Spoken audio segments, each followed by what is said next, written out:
Astaghfirullah. Bismillahirrahmanirrahim. Assalamualaikum warahmatullahi wabarakatuh. Alhamdulillah wassalatu wassalamu ala rasulillah wa ala alihi wa sahbihi wa mawalah wa la hawla wa la quwata illa billahi wa ba'du.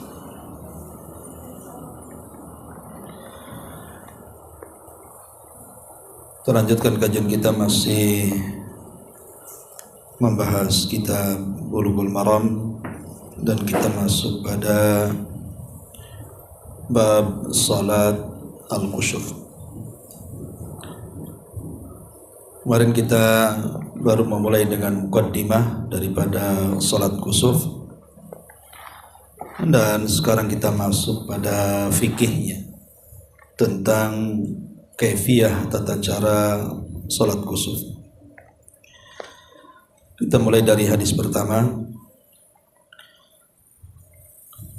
Anil Mughirah bin Syu'bah radhiyallahu anhu qala. Dari Mughirah bin Syu'bah radhiyallahu an dia mengatakan, in kasafati syamsu ala ahdi Rasulillah sallallahu alaihi wasallam yauma mata Ibrahim. Telah terjadi gerhana matahari di zaman Nabi sallallahu alaihi wasallam di hari meninggalnya Ibrahim, putra Nabi dari Maria Qibtiyah. Faqala an-nas, maka manusia berkata, in kasafati syamsu li mauti Ibrahim. Manusia pun membicarakan soal kematiannya dan mengatakan telah terjadi gerhana matahari karena kematian Ibrahim. Faqala Rasulullah sallallahu alaihi wasallam, maka Nabi sallallahu alaihi wasallam bersabda, inna syamsa wal qamara ayatani min ayatillah la yankashifani li mauti ahadin wala li hayati. Sesungguhnya matahari dan bulan keduanya tanda dari tanda-tanda kekuasaan Allah, dan tidaklah digerhanakan keduanya karena kematian seseorang atau karena hidupnya seseorang.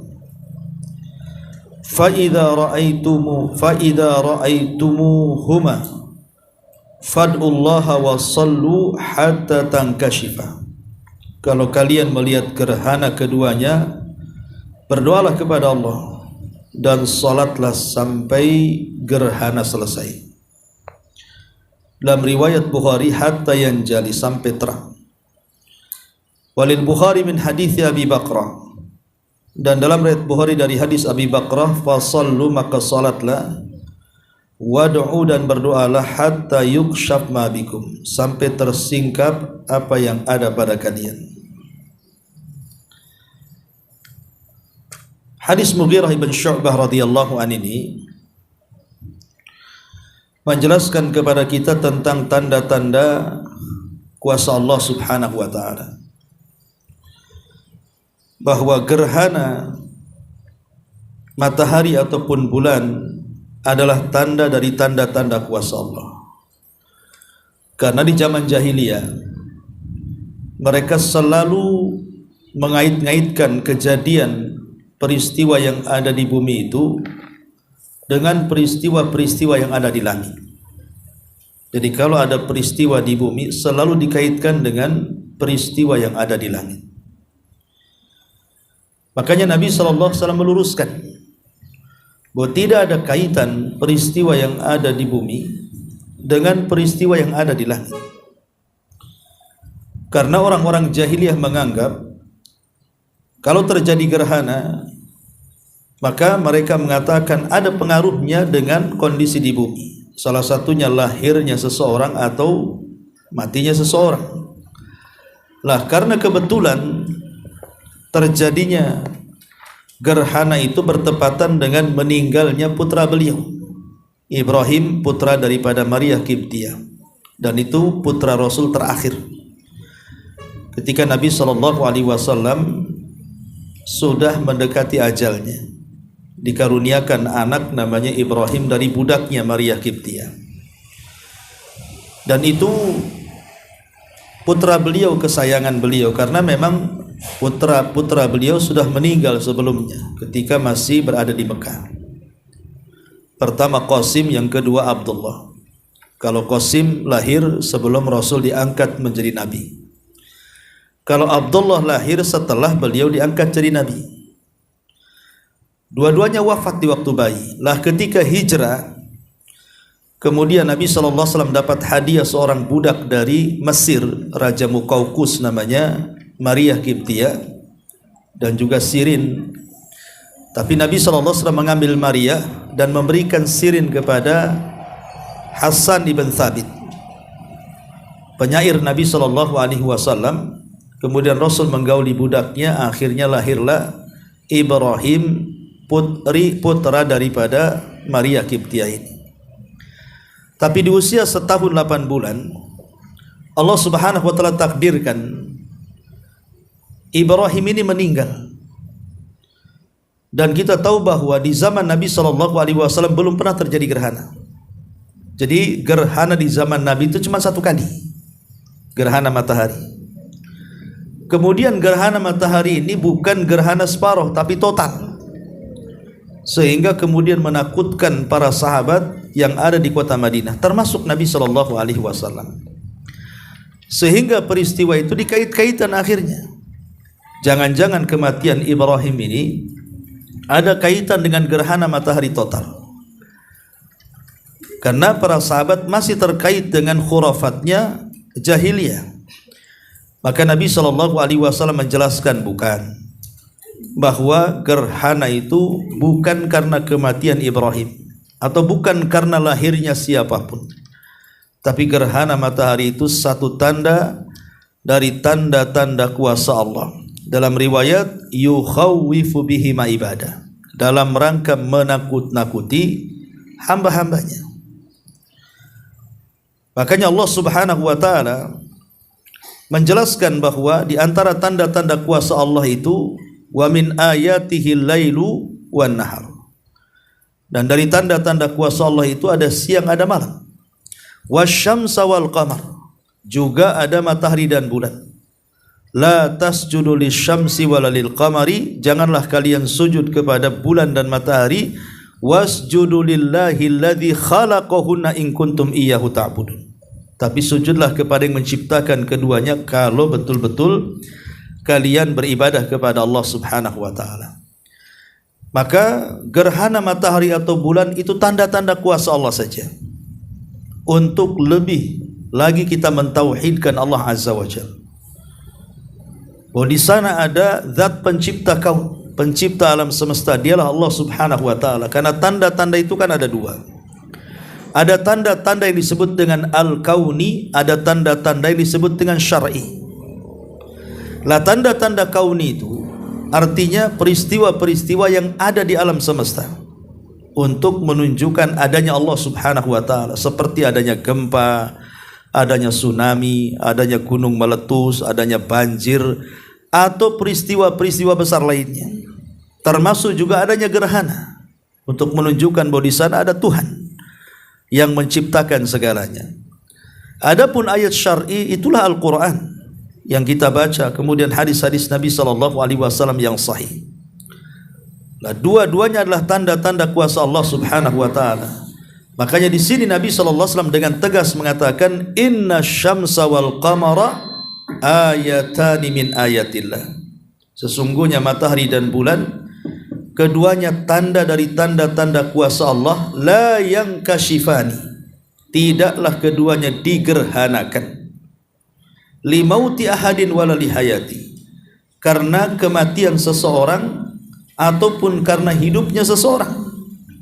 Rasul langsung membantah keyakinan khurafatnya orang-orang jahiliyah, bahwa bintang-bintang yang ada di langit itu memiliki pengaruh dengan peristiwa yang ada di bumi. Tidak ada pengaruh sama sekali. Semua peristiwa itu adalah qudratullah, kuasa Allah Subhanahu wa ta'ala. Kemudian Nabi SAW mengatakan fad'ullaha wa sallu hatta tankashifa. Oleh karena itulah maka berdoalah kepada Allah dan solatlah sampai betul-betul gerhana itu hilang dan menjadi terang. Dari hadis ini ada dua syariat yang disyariatkan oleh Nabi SAW tatkala terjadi gerhana. Dan dalam bahasa Arab ada yang membedakan antara matahari dan bulan. Kalau gerhana matahari maka menggunakan kaf, kusuf, salat kusuf. Tapi kalau gerhana bulan menggunakan kha, khusuf. Ya, jadi ada kusuf, ada khusuf. Kalau pakai kha itu menunjukkan gerhana bulan. Kalau pakai kaf itu menunjukkan gerhana matahari. Makanya ada salat khusuf, ada salat kusuf. Satu menggunakan kha, satu menggunakan kaf. Ya. Walaupun kata Syekh Utsaimin rahimahullahu taala sama saja, mau khusuf mau kusuf, ya dua-duanya menunjukkan gerhana.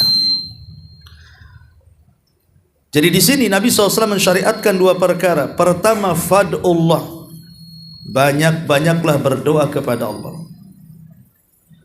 Kenapa Nabi SAW menganjurkan berdoa kepada Allah Azza wa Jalla di waktu terjadi gerhana? Karena gerhana ini tanda-tanda kiamat masalahnya. Gerhana ini tanda dari tanda-tanda kiamat. Untuk sampai kepada tanda-tanda kiamat besar. Kemudian yang kedua, salat. Jadi selain berdoa, kemudian Nabi SAW mensyariatkan salat. Karena salat inilah yang kemudian menenangkan kita. Nabi SAW itu kalau ada masalah besar, maka Nabi SAW langsung salat. Lah karena Nabi SAW ketika itu mengalami ketakutan yang hebat, disangka akan terjadi kiamat, maka Nabi SAW mengajak para sahabat untuk salat. Begitulah kebiasaan Rasul. Kana Nabi sallallahu alaihi wasallam idza hazabahu amrun fazia ila shalah. Rasul itu kalau ada masalah besar, maka Nabi sallallahu alaihi wasallam langsung melakukan salat. Maka di sini Nabi sallallahu alaihi wasallam juga melaksanakan salat sampai betul-betul gerhananya hilang. Kemudian di sini ada kalimat fa idza ra'aitumuhuma, apabila kalian melihat. Berarti salat gerhana itu kalau melihat. Berarti kalau tidak melihat tidak disyariatkan salat gerhana. Pamannya gerhana kan sering ada pengumuman tuh, akan terjadi gerhana tanggal sekian bulan sekian kan gitu. Yang terdampak daerah ini, daerah ini, daerah ini kan biasa seperti itu. Kalau memang di situ tertulis Batam, salah satu yang terdampak, berarti Batam akan melihat terjadi gerhana kan. Tapi kalau tidak terdampak gitu kan, hanya di daerah utara atau selatan atau daerah barat, di mana kita tidak tampak walaupun sama-sama di negeri Indonesia, maka tidak disyariatkan salat. Karena Rasul memberikan ilat salat gerhana itu kalau melihat. Berarti kalau tidak melihat tidak disyariatkan salat, gitu maksudnya. Karena di sini Nabi mengatakan fa idza ra'aitumuhuma, kalau kalian melihat dengan kedua mata dua gerhana itu, baik matahari ataupun bulan, baru kemudian kalian berdoa dan melakukan salat. Ma'asyiral muslimat yang dimuliakan Allah Azza wa Jalla. Dari hadis ini jumhurul ulama atau mayoritas para ulama mengatakan bahwa salat kusuf itu gerhana adalah sunnah muakkad. Sunnah muakkad. Karena Nabi SAW memerintahkan dengan salat itu dan Rasul salat. Dan Nabi SAW tidak pernah meninggalkan salat kusuf. Bagaimana akan meninggalkan? Kejadiannya satu kali. Di zaman Nabi itu kan cuma satu kali saja terjadi salat gerhana itu, yaitu gerhana total, gerhana matahari. Adapun waktunya, maka salat kusuf itu dimulai dari yabda'u waqtuha bi husulil kusuf. Jadi permulaan gerhana sudah disyariatkan salat. Wa yantahi waqtuha bin jila'i syamsi. awil qamari. Dan akhir waktu kusuf itu ya kalau sudah berhenti gerhananya, sudah terang gitu ya, maka berhentilah gerhananya. Apa namanya, salatnya dengan berhenti gerhana. Ini diantara apa namanya faedah daripada hadis yang pertama. Kita baca hadis selanjutnya.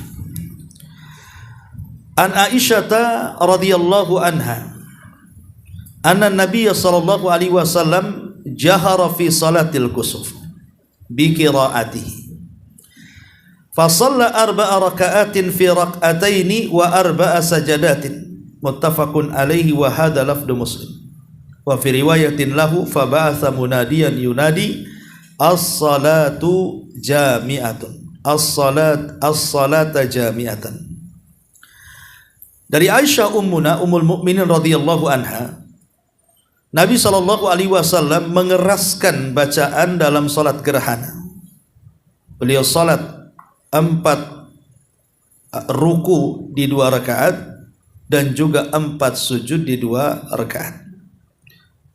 Kemudian dalam riwayat Rasul mengutus seseorang untuk memanggil as-salah jami'ah. Ma'asyiral muslimat yang dimuliakan Allah Subhanahu wa taala, dari hadis ini terjadi silang pendapat.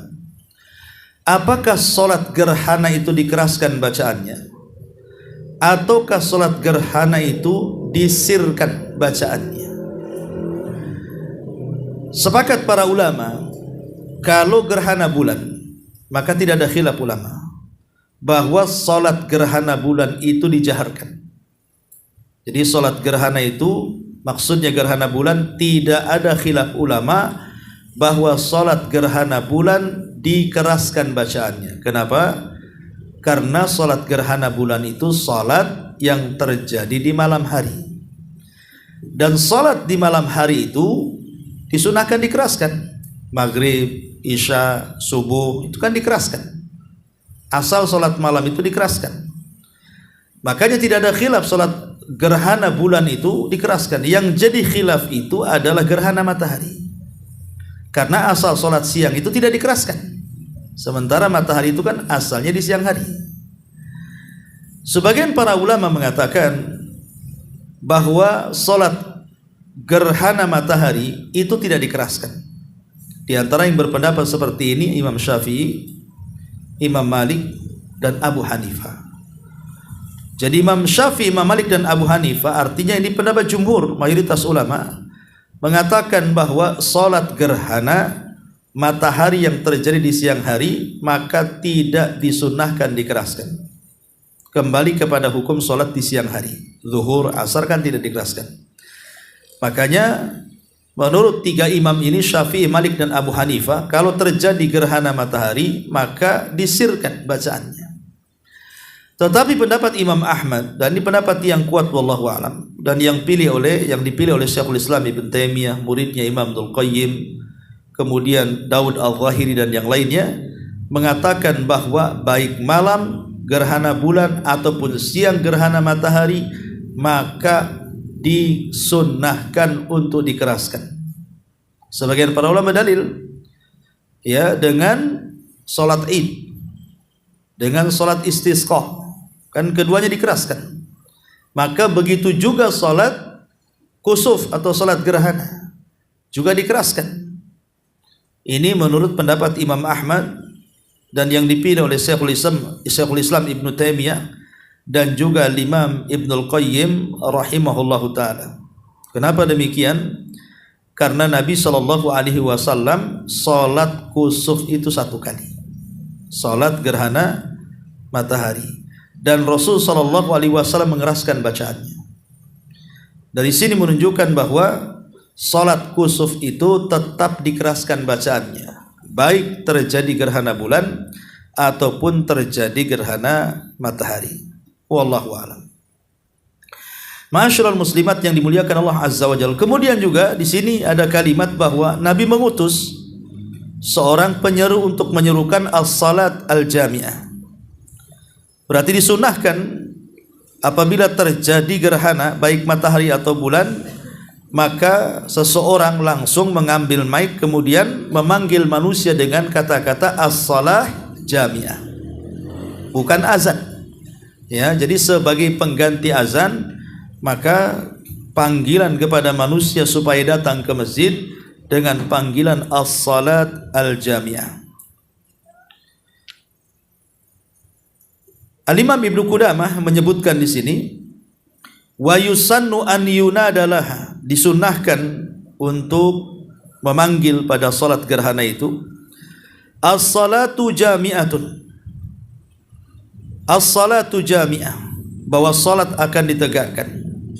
Dan itu berdasarkan hadis Abdullah bin Amr radhiyallahu an, ketika terjadi gerhana matahari di zaman Nabi sallallahu alaihi wasallam, maka penyeru akan memanggil dengan sebutan as-salatu jami'atun, muttafaqun alaih.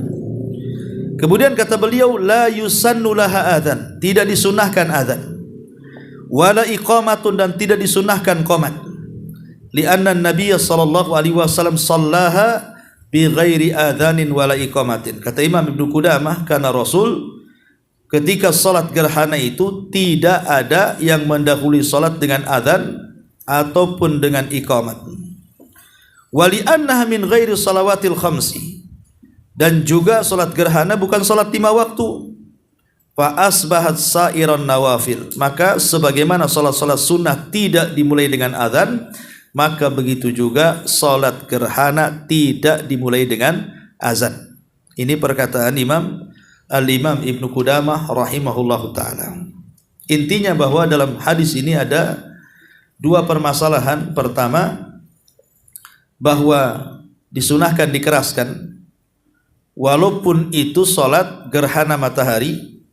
Kemudian yang kedua, tidak ada azan, tidak ada iqamat, cukup memanggil manusia dengan sebutan as-salatu jami'atun. Kenapa alasannya? Pertama, karena Nabi tidak pernah melakukannya. Yang kedua, karena salat gerhana bukan salat wajib. Berarti dikiaskan dengan semua salat sunnah yang tidak dimulai dengan adzan ataupun iqamah.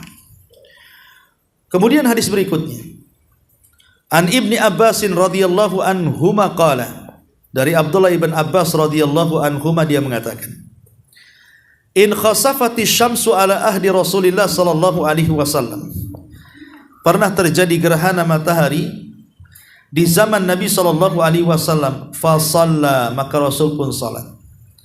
Faqama qiyaman tawilan, maka beliau berdiri dalam salat itu dengan sangat panjang. Nahwan min qiraati suratil Baqarati, hampir-hampir semua surah Al-Baqarah dibacanya. Thumma raka'a ruku'an tawilan, kemudian beliau ruku dengan ruku yang sangat panjang. Thumma rafa'ah faqama qiyaman tawilan, kemudian beliau pun bangkit daripada ruku, kemudian berdiri dengan berdiri yang lama. Wa huwa dunal qiyamil awwal, tentu tidak seperti berdiri yang pertama, agak sedikit pendek dibandingkan yang pertama. Tsumma raka'a ruku'an, kemudian beliau pun ruku tawilan, dengan ruku yang panjang. Wa huwa dunar ruku'il awwal, tentu berbeda dengan ruku yang pertama, agak pendek. Tsumma sajada, setelah itu beliau sujud. Tsumma qama qiyaman tawilan, kemudian beliau pun bangkit dari sujud, kemudian berdiri dengan lama. Wa huwa dunal qiyamil awal, tentu berbeda dengan berdiri yang pertama, lebih pendek lagi. Tsumma raka'a ruku'an tawilan, maka beliau pun ruku dengan ruku yang panjang. Wa huwa dunar ruku'il awal, tentu berbeda dengan ruku yang pertama, lebih pendek lagi. Tsumma rafa'a, kemudian beliau mengangkat badannya. Faqama qiyaman tawilan, beliau pun kemudian berdiri dengan berdiri yang lama. Wa huwa dunal qiyamil awal, tentu berbeda dengan berdiri yang pertama. Tsumma raka'a ruku'an tawilan, kemudian beliau ruku dengan ruku yang panjang. Wa huwa dunar ruku'il awal, berbeda dengan ruku yang pertama. Tsumma sajada, kemudian sujud. Tsumma ansarafa, kemudian beliau berpaling. Wa qad injalati syamsu, sementara matahari sudah terang. Fa khataban nas, beliau berkhutbah, muttafaqun alaih. Dan dalam riwayat Bukhari dan lafaz untuk Bukhari, maksudnya lafaz yang panjang ini, dan juga disebutkan dalam riwayat Muslim, shalla hina kasyafati syamsu thamani raka'atin fi arba'i sajadatin. Beliau kemudian salat ketika terjadi gerhana matahari 8 rakaat, 8 ruku dengan 4 sujudnya. 8 rakaat di 4 sujud. Rakaat ruku ya, 8 ruku di 4 sujud. Wa an aliyin mithlu dzalik. Begitu juga dalam riwayat Ali seperti itu. Kemudian juga walahu an Jabir, dan juga diriwayatkan dari Jabir, shalla 6 rakaat bi arba'i sajadat. Beliau salat 6 rakaat dengan 4 sujud. Wali Abi Dawud an Ubay bin Ka'ab, dan dari riwayat Abi Dawud dari Ubay bin Ka'ab, shalla beliau salat fa raka'a dan ruku 5 rakaatin dengan 5 ruku, wa sajada sajadatain, kemudian sujud 2 kali dengan 2 kali sujud. Wa fa'ala fi tsaniyati mithla dzalik. Beliau melakukan hal itu yang keduanya sama seperti yang pertamanya. Artinya di sini kalau kita ringkas dari hadis Abdullah bin Abbas radhiyallahu anhu ini yang paling lengkap hadis tentang masalah salat kusuf, kaifiyah salat kusuf ya. Jadi salat kusuf itu sama dengan salat-salat sunnah yang lainnya. Artinya dilakukan dengan 2 rakaat. Salat kusuf itu sama dengan salat-salat yang lainnya, dilakukan dengan 2 rakaat. Tetapi 2 rakaat ini dia melakukan ruku 2 kali, kemudian berdirinya juga 2 kali. Jadi setiap 1 rakaat itu 2 kali berdiri dan 2 ruku saat berdiri. Jadi umpamanya saya praktekkan Allahu Akbar, kemudian baca iftitah, kemudian baca ta'awud, kemudian baca basmalah, kemudian baca Fatihah, kemudian baca surat, kemudian ruku. Ya, tentu rakaat pertama disunahkan panjang. Kemudian setelah rukunya juga panjang. Kemudian setelah ruku berdiri lagi. Setelah berdiri membaca Fatihah, membaca surat. Kemudian ruku lagi. Kemudian baru i'tidal. Ya. Kemudian baru sujud 2 kali ya. Kemudian setelah itu bangkit dari sujud, masuk ke rakaat kedua. Setelah rakaat kedua juga berdirinya 2 kali dan rukunya juga 2 kali. Jadi rakaat kedua Allahu Akbar biasa, baca surat, baca ayat dan surat. Kemudian ruku dengan ruku yang panjang. Kemudian bangkit lagi. Kemudian baca Fatihah dan surat lagi. Kemudian ruku lagi. Kemudian bangkit i'tidal, kemudian sujud, kemudian sujud lagi 2 kali, kemudian tasyahud akhir, kemudian salam. Ya, itu kaifiyah salat kusuf. Ya, jadi setiap rakaatnya 2 kali berdiri dan 2 kali ruku, dan setiap berdiri tetap membaca Fatihah dan surat. Ya. Itu ringkas daripada hadis Abdullah bin Abbas radhiyallahu anhu. Tentu kalau kita melihat hadis Abdullah bin Abbas ini, rakaat pertama panjangkan bacaannya sepanjang-panjangnya kan gitu, karena terkadang gerhana itu lama, bisa sejam 2 jam kadang-kadang kan. Makanya kemudian pada rakaat pertama itu dipanjangkan berdirinya. Ketika dipanjangkan berdirinya, maknanya bacaannya dipanjangkan ya. Kemudian ruku pada rakaat pertama ini dipanjangkan rukunya. Kemudian bangkit lagi, berdiri yang kedua. Kemudian baca Fatihah dan surat. Lah ini harus lebih pendek dibandingkan rakaat yang pertama tadi. Berdiri yang pertama maksudnya.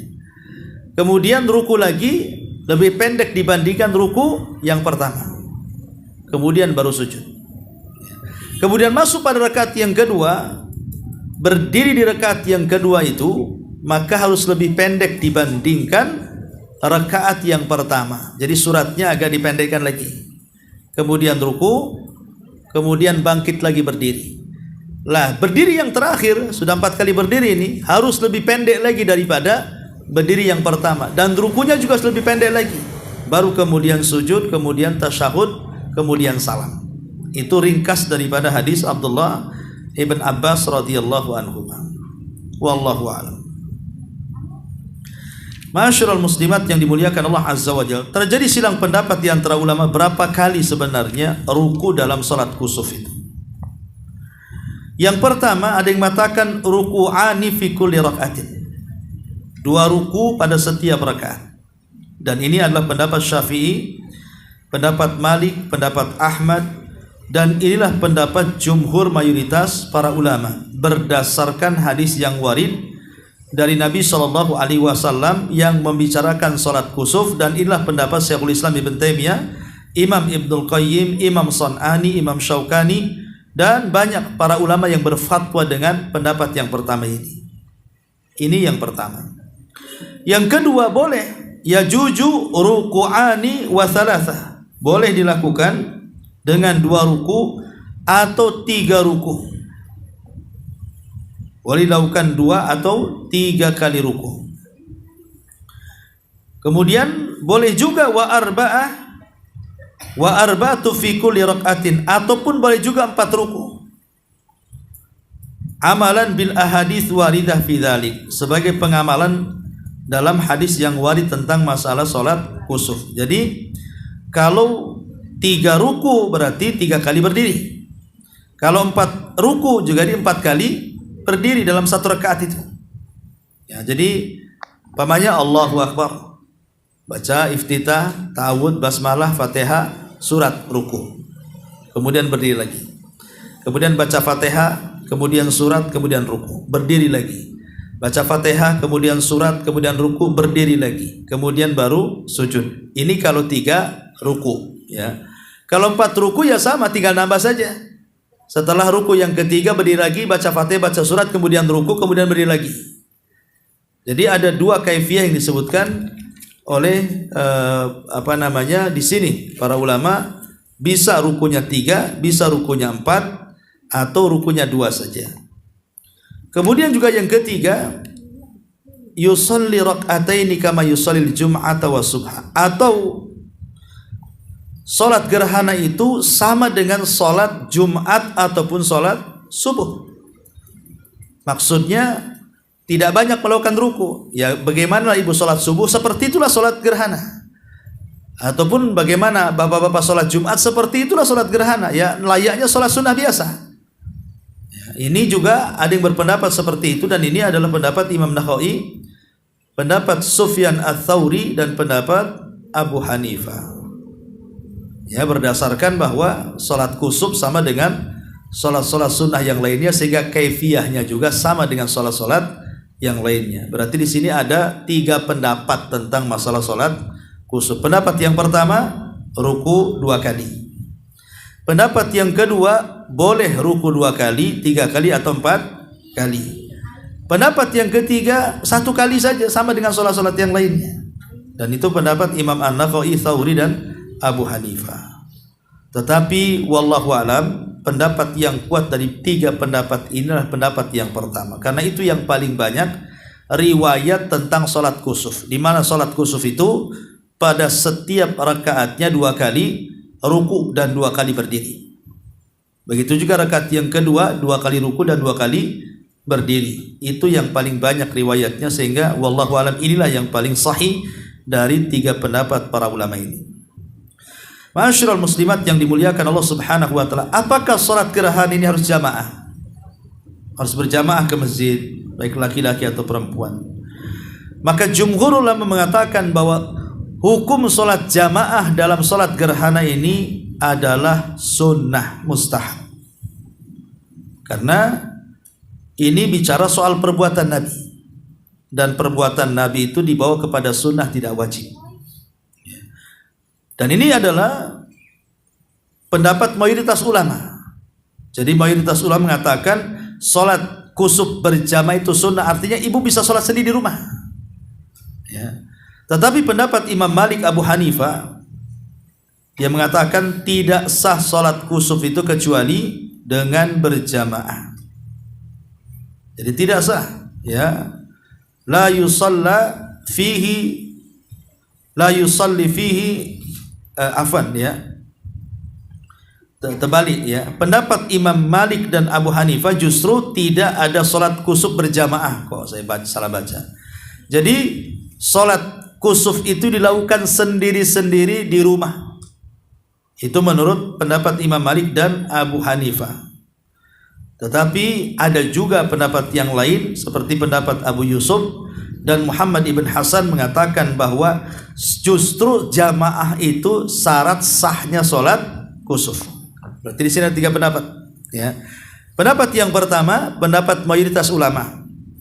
Pendapat mayoritas para ulama. Artinya salat kusuf itu boleh dilakukan sendiri, boleh dilakukan berjamaah. Karena berjamaah itu sunnah saja. Pendapat yang kedua, salat kusuf itu tidak disyariatkan berjamaah, tetapi sendiri-sendiri di rumah. Dan itu pendapat Imam Malik dan Abu Hanifah. Pendapat yang ketiga, justru tidak sah salat kusuf itu kecuali dengan jamaah. Dan ini pendapat Abu Yusuf, murid daripada Abu Hanifah, dan Muhammad ibnul Hasan. Ya, tetapi wallahu alam, pendapat yang kuat adalah pendapat jumhur ulama bahwa salat kusuf itu sebaiknya dilakukan berjamaah. Tapi kalau seandainya tidak sempat berjamaah, maka boleh salat sendiri-sendiri, karena salat kusuf itu hanya sunnah saja berjamaah. Kemudian juga masalah berikutnya adalah hukum khutbah setelah salat kusuf. Kalau salat Jumat kan jelas khutbah mempengaruhi salat ya. Kalau khutbah di salat Id sunnah saja, boleh mendengar boleh tidak. Nah, sekarang macam mana di salat kusuf ini? Maka disebutkan oleh Imam Nawawi. Imam Nawawi ini kan seorang mazhab Syafi'i, dia mengatakan qad dzakarna anna madhhabana, kami telah menyebutkan bahwa madhab kami Syafi'i istihbab khutbataini ba'da salatil kusuf. Disunahkan melakukan 2 kali khutbah setelah salat kusuf. Artinya setelah salat maka seorang imam langsung berkhutbah. Seperti khutbah Jumat 2 kali khutbah. Khutbah pertama kemudian duduk lagi, kemudian masuk ke khutbah kedua ya. Kemudian baru selesai khutbahnya. Ini dalam mazhab Syafi'i seperti itu. Dan itu juga perkataan jumhur salaf ya. Di antaranya ya, Al-Imam Ibnul Mundhir yang menukilkan bahwa ini pendapat jumhur ulama. Tetapi Imam Malik dan Abu Hanifah serta Abu Yusuf dan Ahmad dalam satu riwayat tidak disyariatkan la tusra'u lahal khutbah, tidak ada khutbah, yang ada salat saja. Habis salat pulang. Itu katanya Imam Malik, Abu Hanifah dan Abu Yusuf serta Imam Ahmad dalam satu riwayat la tusra'u laha al khutbah, tidak disyariatkan adanya khutbah ya. Kenapa demikian? Alasannya karena Nabi SAW ketika terjadi gerhana itu, beliau hanya ngasih tahu bahwa gerhana itu bukan karena kematian seseorang, bukan karena hidupnya seseorang. Beliau bukan berkhutbah, beliau itu hanya ngasih tahu, meluruskan pemahaman saja ya. Tetapi oleh jumhur ulama kemudian dipahami bahwa itu adalah khutbah ya. Jadi Nabi SAW ketika memberikan alasan kenapa terjadi gerhana itu, kemudian meluruskan keyakinan orang-orang jahiliyah, itulah menunjukkan bahwa beliau sedang berkhutbah. Nah, dan ini pendapat yang kuat wallahu alam ya. Tetapi yang jadi persoalan apakah 2 kali khutbah atau sekali khutbah saja. Ada yang mengatakan 2 kali khutbah berdasarkan pendapat Imam Syafi'i, dan ada yang mengatakan 1 kali khutbah saja, dan inilah pendapat yang kuat. Jadi cuma 1 kali khutbah saja, tidak ada duduk kemudian khutbah lagi seperti Jumat. Dan itu adalah zahir perkataan Imam Asy-Syaukani rahimahullahu taala. Ini masalah yang berikutnya. Kemudian masalah yang lain tentang disunnahkan memanjangkan salat dalam kusuf. Jadi sunnah hukumnya memanjangkan salat kusuf itu, baik berdirinya, baik rukunya, baik sujudnya. 3 perkara ini dipanjangkan. Jadi bukan hanya berdirinya saja panjang, rukunya pun harus panjang, sujudnya pun harus panjang, sunnah hukumnya ya. Walaupun kemudian ada sebagian ulama Syafi'i mengatakan tentang masalah apakah sujud harus dipanjangkan atau tidak, maka beliau mengatakan sujud seperti biasa, yang penting berdirinya saja yang lama. Ya, beliau maksudnya dalam mazhab Syafi'i mengatakan seperti itu. Wallahu a'lam.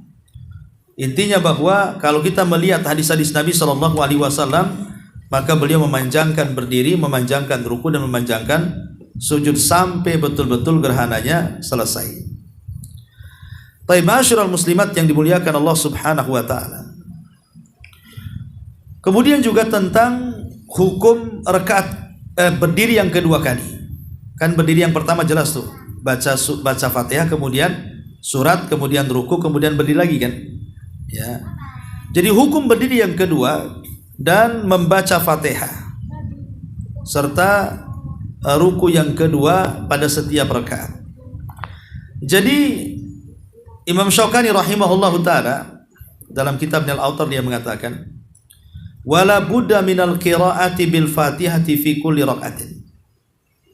Bahwa apabila berdiri kedua kalinya setelah ruku yang pertama harus tetap membaca Fatihah pada setiap rakaatnya. Bahkan kalau seandainya tidak membaca Fatihah tidak dianggap sah sholatnya. Karena saya juga pernah mengikuti sholat gerhana, ya kebetulan imamnya pada berdiri yang kedua dia tidak baca Fatihah langsung surat. Dia tidak baca Fatihah langsung surat gitu ya. Jadi ketika habis sholat saya tegur gitu, kok enggak ada Fatihahnya, kenapa langsung surat? Ya, dia bilang kan sudah baca Fatihah katanya. Ini hanya surat tambahan ya. Maka kalau kita lihat pendapat Syaukani justru tidak sah sholatnya, tetap pada berdiri yang kedua pun baca Fatihah, itu maksudnya ya. Makanya Imam Nawawi menyebutkan dalam Syarah Sahih Muslim, wattafaqal ulama ala annahu yaqra al-Fatihah fil qiyamil awal min kulli rak'atin wa ikhtalafu fil qiyamil tsani. Sepakat ulama pada berdiri yang pertama baca Fatihah dan surat, tapi ulama berbeda pendapat tentang berdiri yang kedua, apakah baca Fatihah atau tidak. Famadhabuna, adapun madhab kami, kata Imam Nawawi maksudnya madhab Syafi'i, wa madhabu Malik, begitu juga madhab Malik, wa jumhuru ashabihi, dan mayoritas pendapat yang menyokong pendapat Malik, annaha la tasihus shalah illa bi qiraatiha fiha, tidak sah salatnya kalau tidak baca Fatihah. Kemudian juga dikatakan Muhammad ibn Maslamah dari ulama Malikiyah, la yaqra al-Fatihah fil qiyam tsani. Tapi sebaliknya ada pendapat lain dari Muhammad ibn Maslamah, seorang ulama Malikiyah, justru tak usah baca Fatihah. Tidak ada baca Fatihah pada berdiri yang kedua. Tapi wallahu alam, pendapat yang kuat adalah pendapat yang pertama. Kenapa demikian? Karena Nabi SAW memerintahkan untuk salat, dan Rasul pun menjelaskan kaifiyahnya dengan perbuatannya, dan Rasul mengatakan sallu kama ra'aitumuni usolli, salatlah kalian sebagaimana kalian aku salat, di mana Rasul setiap berdiri tidak lepas daripada Fatihah. Sehingga yang betul adalah jangan meninggalkan Fatihah pada setiap berdiri dalam salat. Ya, tetap berdiri pertama Fatihah surat, berdiri kedua juga Fatihah dan surat. Seperti itu cara melaksanakan salat gerhana. Wallahu a'lam. Ya. Taib. Kemudian masalah berikutnya, bagaimana kalau seandainya seseorang itu masbuk, kemudian dia mendapatkan imam, dia tidak mendapatkan ruku yang pertama, artinya dia langsung masuk pada berdiri yang kedua. Ini seorang makmum ini. Maka pendapat Imam Syafi'i, dan ini salah satu juga pendapat Hanabila, annahu la yakun mudrikan li raq'atil ula, bal idza sallama al-imam qama fazada raq'atan kamilatan bikiya maini wa ruku'aini. Jadi kalau umpamanya ibu masuk nih salat gerhana nih, sedang jamaah, lah imam ini ketika rakaat pertama pada berdiri yang pertama dan ruku yang pertama ibu nggak dapat, hanya dapat berdiri yang kedua saja. Apakah dianggap dapat 1 rakaat? Itulah maksudnya ya.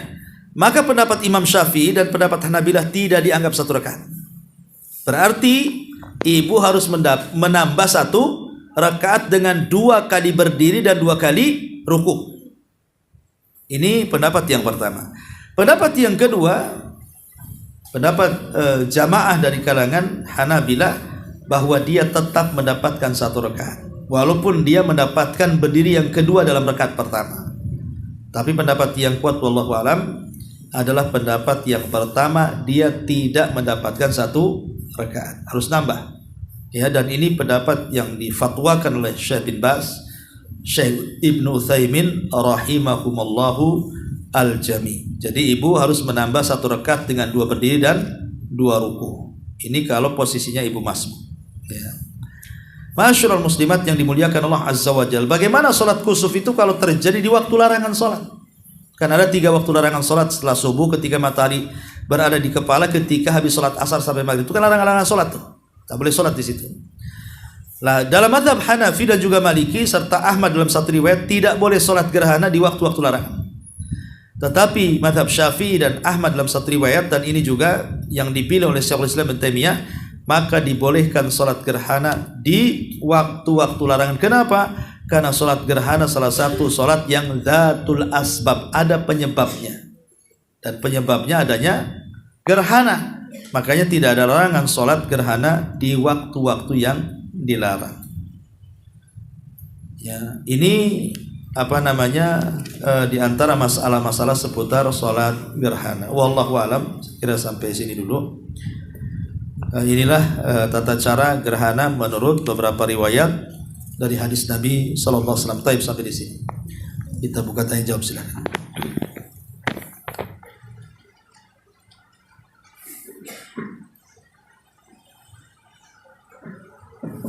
Assalamualaikum warahmatullahi wabarakatuh. Waalaikumsalam. Ustaz, apa diperbolehkan seandainya orang tersebut mengulang-ulang surat pada berdiri yang pertama, kemudian dia baca setelah dia baca Al-Fatihah, kemudian dibaca surat, ruku, kemudian berdiri lagi dan baca surat, tapi suratnya itu sama dengan surat yang pertama. Demikian, Ustaz. Ya, alhamdulillah. Kalau dia tidak punya hafalan, maka tidak mengapa. Kalau dia tidak punya hafalan, kalau dia punya hafalan yang lainnya, ya sebaiknya pakai surat-surat yang lainnya. Atau umpamanya dia tidak punya hafalan kecuali juz amma, ya sudah, biar lama sholatnya ya baca aja gitu ya. Umpamanya dia hafal qul a'udzu birabbin nas, kok gerhana belum selesai, tambah lagi suratnya qul a'udzu birabbil falaq. Kok belum selesai, tambah lagi Al-Ikhlas, tambah lagi, dan begitu seterusnya sampai lama. Kalau enggak punya hafalan kecuali juz amma kan itu ya. Tapi kalau dia punya hafalan, maka sebaiknya ganti-ganti suratnya. Yang jelas bahwa berdiri yang pertama lebih pendek dibandingkan surat yang dibaca di berdiri yang pertama. Itu sunahnya seperti itu. Karena saya itu kadang-kadang melihat imam aneh gitu, rakaat pertama di sholat wajib gitu ya, pemain sholat maghrib atau sholat isya, itu rakaat pertama pendek, namanya juz amma. Rakaat kedua pula surah Al-Baqarah dia baca. Kan?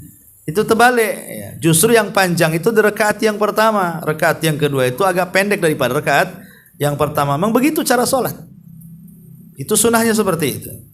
Jadi kalau memang tidak ada hafalan yang ia hafal, tidak ada masalah mengulang-ulang surat. Tapi kalau ada hafalan, sebaiknya jangan mengulang surat, tapi bacalah surat-surat yang lain, itu lebih afdal. Wallahu a'lam. Iya. Misalnya dia tadi masuk, terus dia harus menambah 1 rakaat. Apakah juga harus dengan 2 ruku tadi ya? Iya. Kalau menambah 1 rakaat, ya termasuk 2 berdiri dan 2 ruku, itu dianggap 1 rakaat. Lalu kalau misalnya sholat Idul Fitri juga begitu ya? Misalnya ketinggalan. Iya. Kalau Idul Fitri pun sama takbirnya. Kalau ketinggalan ya takbir, umpamanya ibu cuma dapat 1 rakaat, masuk rakaat kedua, maka takbirnya 5 kali takbir juga. Jadi misalnya dia sudah mendapati rakaat kedua, ya, lalu ketika menambah 1 rakaat lagi, bukan 7 kali, tapi 5 kali. Ya kan ibu masuk ke rakaat kedua. Kalau ibu belum dapat rakaat yang pertama, Maka ulama mengatakan umpamanya gini, ibu mendapatkan rukuknya imam pada rakaat kedua, berarti kan mendapatkan 1 rakaat dalam sholat id ya. Kalau mendapatkan rukuknya imam pada rakaat kedua berarti dianggap dapat 1 rakaat. Berarti masuk ke rakaat yang kedua ya tinggal takbir 5 kali, 6 kali dengan takbir intikal. Tapi sekali lagi ini kan takbir tambahan ini kan sunnah hukumnya. Kalaupun tidak dilakukan sah-sah saja kan itu, tidak perlu sujud sahwi. Ya kan kadang-kadang saya juga kadang-kadang lupa juga, pernah juga saya waktu jadi imam di Pontrenis dulu itu rakaat pertama takbir, rakaat kedua lupa takbir kan itu. Ya tidak ada masalah, tidak perlu diulangi sholatnya dan tidak ada sujud sahwi karena tambahan takbir dalam sholat itu hukumnya sunnah saja. Sunnah dikerjakan dapat pahala, tidak dikerjakan ya tidak ada masalah kan itu. Lain kalau masuknya rukun ataupun wajib. Kalau rukun batal sholatnya, ya harus didatangkan takbirnya. Kalau wajib harus sujud sahwi, kan itu. Tapi kalau ditinggalkan secara sengaja bisa batal, wajib juga. Nah, tapi kalau sunnah itu maka seandainya tidak sujud sahwi tidak batal. Kalaupun sujud sahwi tidak ada masalah. Tapi kalau tidak sujud sahwi pun tidak batal sholatnya. Cuman kita meninggalkan sunnah sholat saja. Ya, wallahu a'lam. Dari beberapa banyak perbedaan pada kaifiah sholat kusuf ini tadi, saya menyimpulkan kalau perkataan jumhur ulama itu berarti nggak selalu yang kuat gitu ya Ustaz. Tidak selalu. Jadi kalau kita ingin mengambil pendapat itu sebaiknya harus yang pendapat yang kuat. Ya kita kan mengambil sesuai dengan dalil. Tidak semua jumhur ulama itu lebih kuat dibandingkan yang sedikit kan gitu. Karena perselisihan para ulama itu kan tergantung keyakinan kita. Kalau jumhur melihat dalilnya lebih kuat ya kita milih jumhur gitu. Tapi kalau rupanya yang tidak sesuai dengan jumhur, umpamanya imam mazhab 3 sepakat, 1 tidak sepakat, rupanya tidak sepakat lebih kuat secara dalil, ya sudah kita memilih 1 imam yang lebih kuat dalilnya menurut kita. Ya karena menurut orang lain belum tentu. Jumhur lebih kuat kadang-kadang setelah diteliti dalilnya. Jadi itu kembali kepada kita yang berpendapat sebenarnya. Makanya saya bilang ini pendapat saya memilih ini. Kalau ibu mau pendapat yang lain silahkan kan gitu ya. Karena menurut saya ini lebih kuat berdasarkan yang saya teliti dan saya lebih cenderung ke situ. Ya, tapi tetap kita juga tidak bisa memilih pendapat dari akal kita, tetap harus mengambil pendapat ulama kan itu. Tetap mengambil pendapat ulama yang menurut kita lebih kuat. Bukan kita berpendapat sendiri, tidak. Karena sudah ada dicatat oleh para ulama di situ kan. Wallahu a'lam. Baik.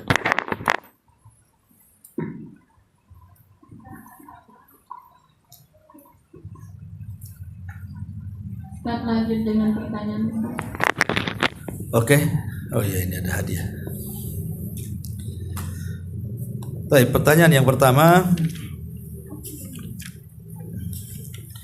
Tadi di awal saya sudah menjelaskan di antara alasan orang-orang jahiliyah bahwa salat kusuf itu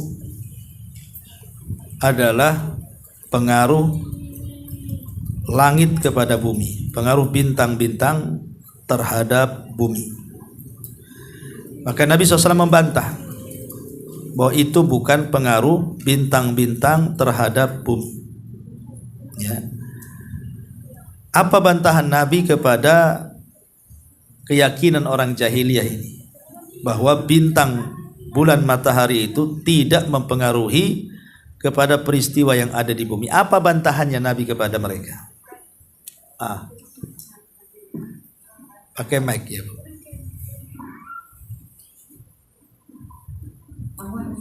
Bantahan beliau bahwa gerhana matahari itu merupakan kebesaran Allah. Allah menunjukkan kebesaran Allah dan merupakan salah satu tanda-tanda kiamat. Masya Allah, ahsanti. Fadhali. Pertanyaan yang kedua.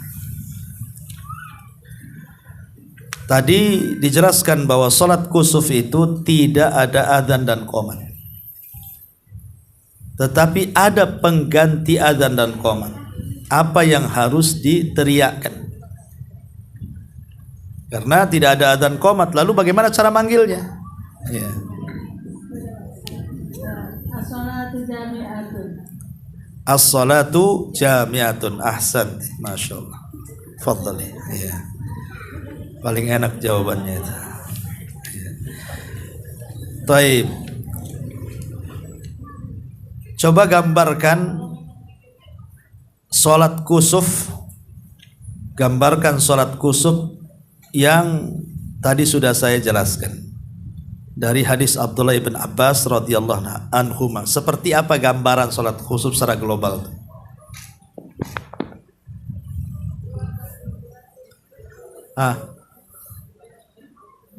Gimana?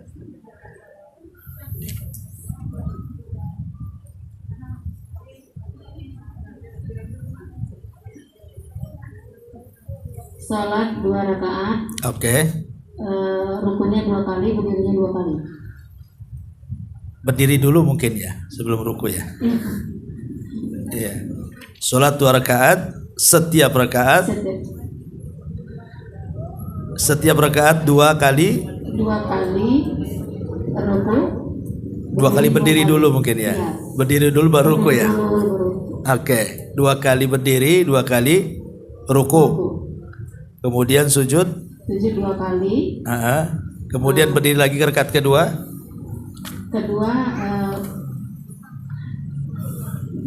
Sama dengan yang pertama lah.